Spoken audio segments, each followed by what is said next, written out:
Thank you for listening.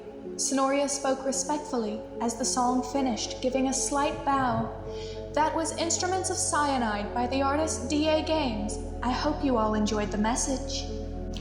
Danciel couldn't believe what Sonoria had just done. He had never heard this song before, and while it wasn't hers, it certainly conveyed a clear message that he could only hope to play off.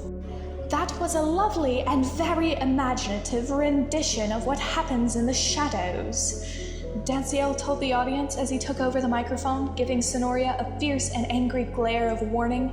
Very clever satire, my sweet little adventurer. A few in the crowd chuckled, seeming to buy into his excuse with a sense of relief, though some, including the new pope, seemed very unconvinced that it was merely satire. Sonoria raised an eyebrow, a smug look in her doe eyes as she responded with a low chuckle. Imagination? Satire? Sure, we'll call it that, mon cher Riven. Who the hell was Riven? Never mind, it didn't matter. He was more angry at her public act of defiance. Danciel had to force an even tone as he addressed the audience one last time. And now, a word from the Vatican's head bishop. With that, he took Sonoria's arm, leading her to a secluded corner of the hall where only she would hear his scathing words, his grip on her tight to prevent her escaping his wrath. What the hell was that?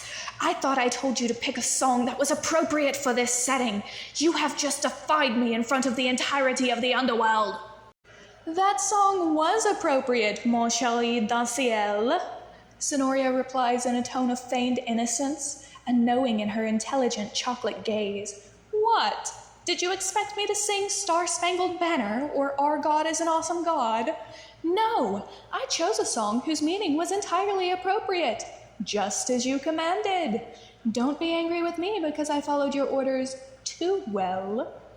That smug smirk made Danciel's blood boil with rage and desire, a mixture he couldn't quite understand as he gritted his teeth in irritation.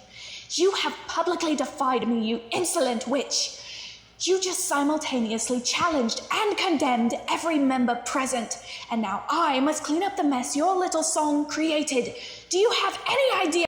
Danciel was cut off by the sound of a familiar snarky voice as his younger sister approached Sonoria with a smug smirk.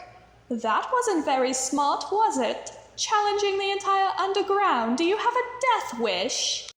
A pang of irritation shot through Danciel, but before he could speak, Sonoria was responding. With a knowing grin, a hand touching her chest as she replies to Diara with feigned innocence. Oh, Sharpay, if Riven didn't want me to command the stage, then he shouldn't have placed me upon it.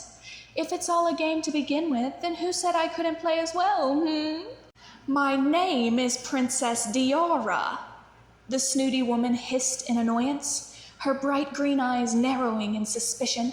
And who the hell are Sharpay and Riven? You and Danciel, of course. Sonoria laughed smugly, folding her arms across her waist with a grin.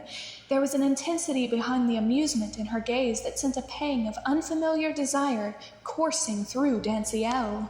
Diara, sister, Danciel interrupted with a pointed tone of warning. My future bride and I have matters to discuss. He noticed Sonoria's attention had drifted elsewhere. As he followed her gaze, he realized she was watching a woman flirt with his brother. This gave Danciel a feeling of smug satisfaction. Maybe that would be enough to keep them apart. He watched her reaction, ignoring his sister's protests, noticing as Sonoria scratched her cheek with a cool expression when the woman walked away from Delisle in disappointment. There was a flicker in Sonoria's energy, and suddenly, the woman tripped, wine spilling onto her cream-colored gown. Danciel noticed Delisle's forest gaze flickering to Sonoria, with an eyebrow raised in amusement, causing a pang of jealousy and suspicion to rise within Danciel.